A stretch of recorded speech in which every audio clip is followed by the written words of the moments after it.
Dr. Tersia Oosthuizen.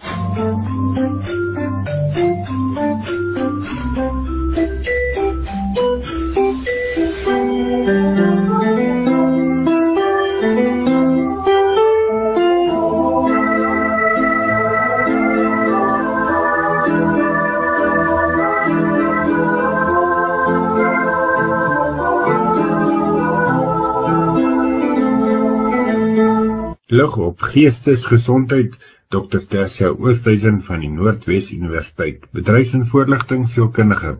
Goeiemôre Willem, goeiemôre luisteraars. Hier waar ek vanoggend met julle sit en gesels, kyk ek uit op die pragtige tuin en almal van ons ken daardie fris en vars vroegoggend ontwaking van die natuur rondom ons. Die groen van die bome en die groen van die gras, die blomme, die voëls, die klank van voëls. Dit is my opvallend van hier om en by 4:00 in die oggend, hoor ek deesdae 2 nuwe voeltjies hier in ons tuin, en dit is my altyd te pragtig. Dit is asof hierdie voeltjies as het ware in hierdie groot kathedraal sit. En mens hoor met hierdie koeligheid wat so vroeg in die oggend is, hoor mens hierdie helder, suiwer klanke.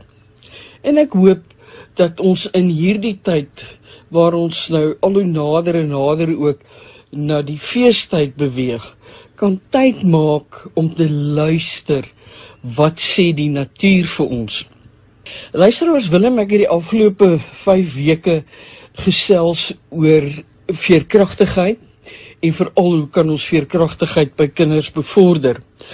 Ek wil graag dit so bietjie verder vat, want ons het nou eintlik die hele aspek van veerkragtigheid afgehandel, maar ek wil graag met ons praat oor posttraumatiese groei. Almal van ons ken posttraumatiese stres en ons weet waaroor dit handel, veral die feit dat dit iets is wat veral ons lewe of 'n persoon wat direk by ons betrokke is se lewe bedreig, en die simptome daarvan is gewoonlik iets wat 'n neerslag gevind het, kognitief, op gedragsvlak, sielkundig in terme van ons gemoedstoestand ensovoorts, herhalende nagmerries of die terugflitse of wat ook al gebeur, maar hierdie verhoogde sensitiwiteit en bewustheid en angstigheid vir wat rondom ons gebeur. En dit veroorsaak by ons op gedragsvlak baie keer irritasie of 'n onvermoë om regtig na hierdie trauma weer half aan die gang te kom. Ons raak vyandig, ons is agterdogtig teenoor ander, en hierdie terugflitse veroorsaak by ons vrees, erge angs, ons gemoed, daardie verlies aan iets wat lekker is en plesierig is, baie keer ook natuurlik oorlewingsskuld, veral as paar persone saam in hierdie trauma blootgestel was, en van die persone hulle lewens verloor het, en ek is die persoon wat oorleef het. Persone sukkel om te slaap, en natuurlik dan is daar ook hierdie amper verbintenis, hierdie wegbeweeg van mense en om met ander te doen te wil hê. Maar ek dink, en dit is iets wat ek baie keer teekom, is dat mense verwar trauma met krisisse. Baie keer moet ek hoor, ek is so getraumatiseer, en dan begin hulle krisisse opnoem soos die yskas het gebreek en terselfdertyd het daar 'n stuk van die geet van die huis afgeval, en ja, my kind se skoolgeld is nog nie hierdie maand betaal nie, en dan ry ek 'n klomp goed uit, dan vra ek goed, watter van hierdie het jou lewe direk bedreig, soos in, ek gaan doodgaan as ek nie hierdie doen nie. En dan kyk hulle my altyd so half verbaas aan. En ek dink, wat ons baie keer verwar as trauma, is gewoon krisisse wat ons in ons lewe ervaar. En na mate ek nie krisisse in my lewe hanteer het nie, begin ons 'n patroon van 'n transkrisis ontwikkel. as ek nooit byvoorbeeld 'n slegte situasie waar ek sê net maar as kind beledig is, hanteer dit nie. Nou word ek in 'n werksituasie uitgetrap deur die bestuurder en my man of my vrou is knorrig met my, dan herlei ek alles terug na daardie gebeure en interpretasie van byvoorbeeld waar ek sleg gesê is toe ek geboelie is. Maar hierdie is nie trauma-insidente nie, hierdie is krisisinsidente. En dis ek nie elke krisis in my lewe, kom ons kom terug, die yskas het gebreek, nou beteken dit, of die wasmasjien het gebreek, nou beteken dit daar sekere goed wat nie kan gebeur voor dit herstel word nie, en ek mag dalk nie dadelik die fondse daarvoor het nie. So met ander woorde, nou moet ek ander planne beraam, maar dit is nie iets wat my lewe in totaliteit bedreig nie. Alhoewel dit belangrik is dat ek moet seker maak, hoe reageer ek op onverwagte goed wat in my lewe gebeur, wat my voete onder my uitslaan. Hierteenoor sê posttraumatiese groei, en die definisie beteken net, dat ons dit wat geweldige uitdagende lewensomstandighede is, werklik van lewensstressore, en dit wat ons irriteer, kan aan die een kant neersit, en aan die ander kant kan kyk na hierdie posttraumatiese stresversteuring, waarvan ek nou die simptome genoem het, en waar ons hierdie lewensbedreigende ervarings sodanig kan beskou, dat ons weet, dit daag my wie en wat ek is, my autonomie, en natuurlik my wêreldsiening in totaliteit uit. Ons kan vir onsself dink, lande wat byvoorbeeld nou deur oorlog getuister word, persone wat vlug vir hulle lewe, hierdie persone het werklik baie keer, of net kos vir een dag, of moet probeer om per voet honderde kilometers oor 'n tyd af te lê, om na veiligheid te kom. Ons het 'n student by ons gehad 'n klompie jaar gelede, wat sy PhD gedoen het, wat uit Somalië gevlug het, hy en sy gesin, wat vir ons vertel het, hoe lank dit hulle geneem het om tot in Johannesburg in Suid-Afrika te kom, hoeveel keer hulle honger gaan slaap het, hoeveel keer hulle werklik nie gedink het, hulle as gesin die volgende dag almal lewendig gaan wees nie.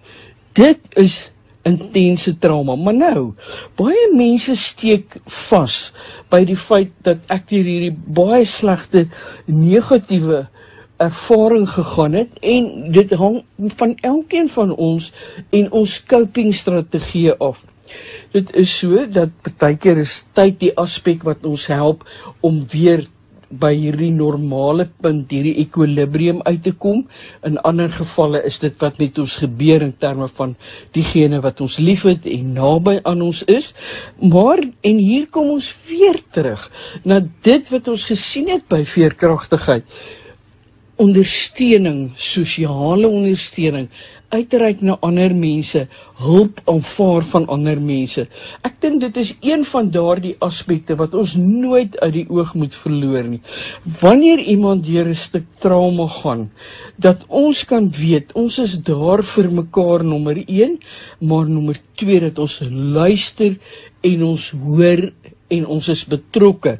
En die persoon wat hierdie trauma gaan moet kan sê, maar hierdie is my behoefte, en kan praat oor die hartseer en die pyn en die verlies en die sleg wat gebeur het. Want, en dit moet ons mooi ook onthou, ek dink ek het dit 'n vorige keer genoem, as ek byvoorbeeld 'n situasie wat met my gebeur het, die storie of die narratief daarvan vertel vir iemand, dan hoor ek dit ook weer. So volgende keer as ek vir 'n ander vriend of 'n buurman of wie ook al dit vertel, dan vertel ek dit met die stukkie insig wat ek gehoor het die eerste keer toe ek dit vertel het. En so na mate ons hierdie uitpraat met mense wat ons aanvaar en wat vir ons geliefd is, begin daar ook nuwe en beter insigte vorm. En in terme van posttraumatiese groei, kom ons dan ook agter dat ons nodig het om te reflekteer op ons traumatiese ervarings, en dit kan wees, soos ek weer sê, 'n veilige persoon kan wees dat ek selfs by dominee, 'n terapeut, 'n dokter, wie ook al gaan sit en 'n bietjie gesels, maar dit gee vir ons 'n akkurater gevoel van waar staan ek nou in terme van hierdie trauma. So die eerste belangrike ding, asseblief, wanneer ons dit ervaar, moet ons nie geneig wees wat baie doen om in ons dop te kruip en alle hulp wat aangebied word of ondersteuning weg te skuif van ons af nie. Ons moet dit omarm en ons moet toelaat dat hierdie ondersteuning ons help om hierdeur te kom. Wanneer luister, as iets wat trauma aan ons doen, is om ons siening van onsself, ons omstandighede, ons eie lewensverwagtinge, sowel as ons wêreldbeskouing definitief te verander en baie keer begin ons dit bevraagteken. Deur dan met mense te gesels en te deel waardeur ons gaan, beteken dit dat ons uiteindelik 'n dieper en 'n meer akkurate gevoel of waarneming van onsself kry.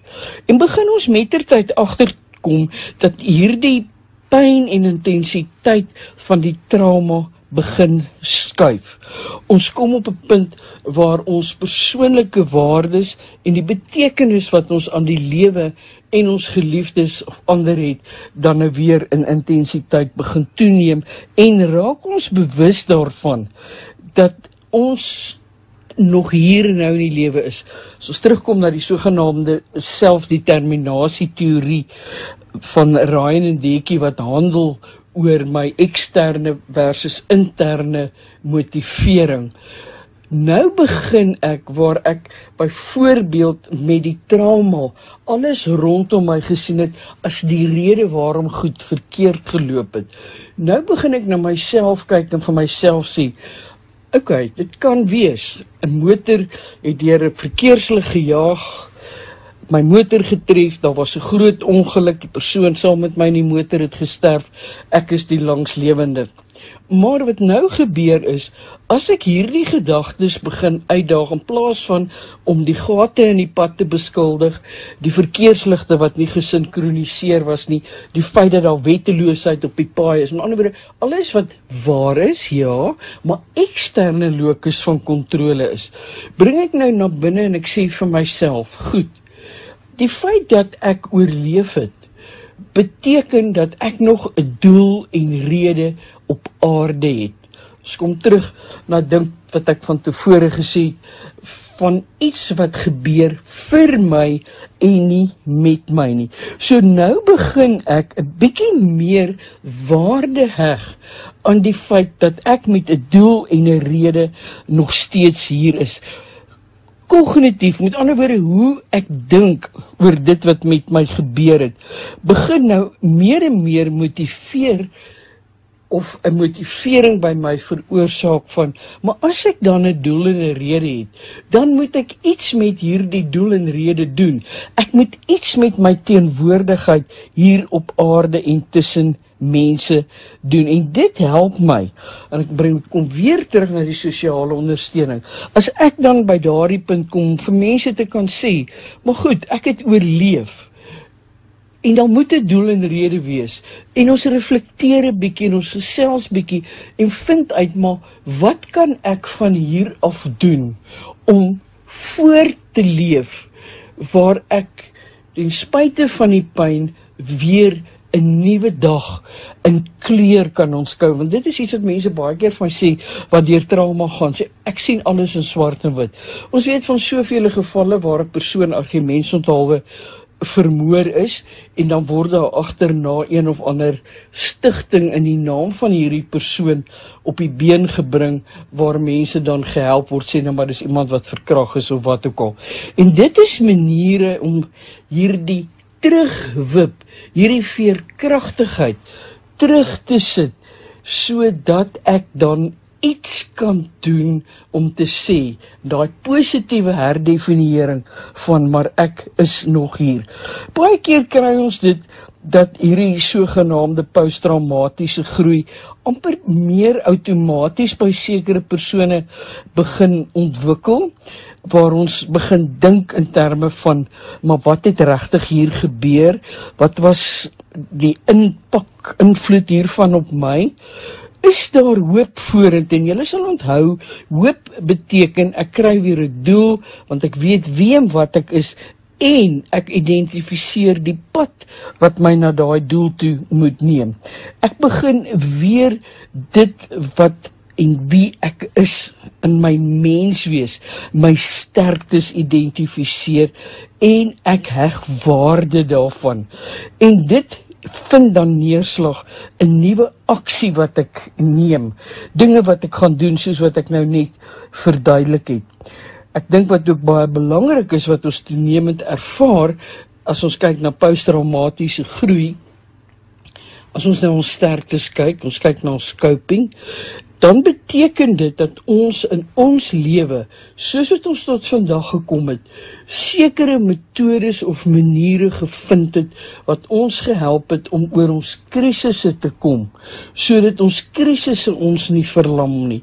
En hierdie sterktes wat ons in die proses begin ontwikkel het, baie, en dit het ons al vir mekaar gesê, hoe te doen met, hoe dink ek hieroor, hoe reflekteer ek hieroor, in terme van pessimisme versus optimisme, maar daar is ook iets hiermee saam in terme van, en dit bring my weer by ons gedagtes uit, hierdie herhalende gedagtes, hierdie gedagtes wat ons soort van bly beslag lê op ons, in terme van die negatiewe impak van wat hierdie trauma veroorsaak het.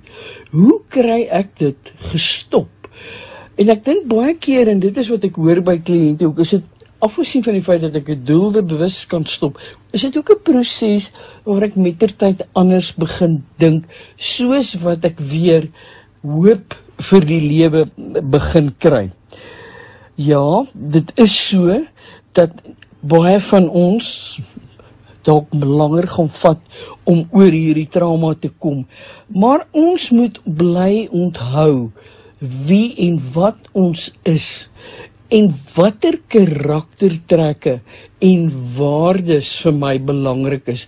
Ek hoor so baie keer dat mense wat deur trauma gegaan het, byvoorbeeld iets sal sê soos, hoekom het die Here dit toegelaat? Ek is kwaad vir die Here.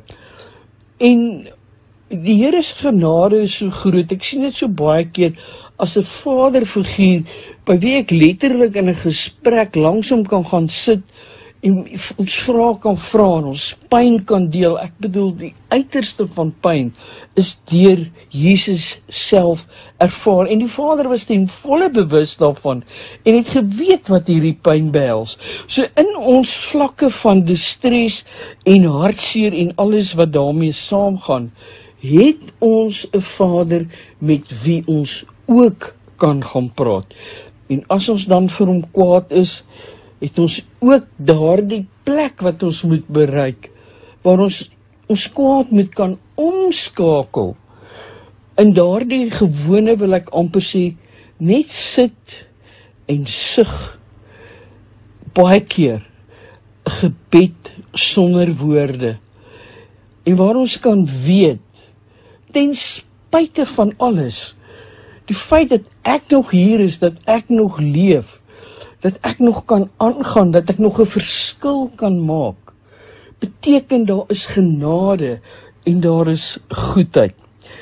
Iets wat ek ook net hier wil byvoeg, is dat posttraumatiese groei is 'n parallelle proses met die trauma. Met ander woorde, soos wat ek deur my trauma werk, begin ek om 'n bietjie meer optimisties oor die lewe te raak, begin ek om hoop te ontwikkel, begin ek agterkom wie en wat is ek weer, begin ek my sterktes ontdek. So dit is nie noodwendig dat trauma op 'n punt stop en ek nou agterkom, maar hierdie trauma is nou heeltemal agter my nie. Nee, dis klein treetjies wat uiteindelik maak dat ons meer insig kry en op 'n dag dan besef ons, ja, hierdie pynlike trauma het sy plek, maar ek het by dit verby beweeg, ek het aanbeweeg. En dit is dan ook weer eens, soos ek gesê het, met ons veerkragtigheid. Die beklemtoning van die belangrikheid om ons sosiale ondersteuning te kan hê, ons beskermende faktore van mense wat daar is vir ons, en dat ons ook kan weet, dink hoe ek dink, oor hierdie gebeure. Dink oor hoe ek dink waar ek nou is. So wat ek vir ons sê, en wat ek met elkeen wil laat luisteraars, is dat ten spyte van die intense pyn en trauma, kan ons hierby verby beweeg. En dit vat verskillende, as ek die woord kan gebruik, grootte van trees. Party kan lang tree gee en hulle kom dalk vinniger daaroor. Party gee klein, minuskule treetjies en neem dalk langer. Maar daar is 'n hoop en daar is 'n uitkoms dat ons kan vorentoe beweeg. En moet ons nie toelaat dat trauma ons lam lê nie. Dis in elkeen van ons om te kan aanbeweeg. Mag dit 'n geseënde week vir elkeen wees en alles van die mooiste wense vir diegene wat nou eksamen skryf.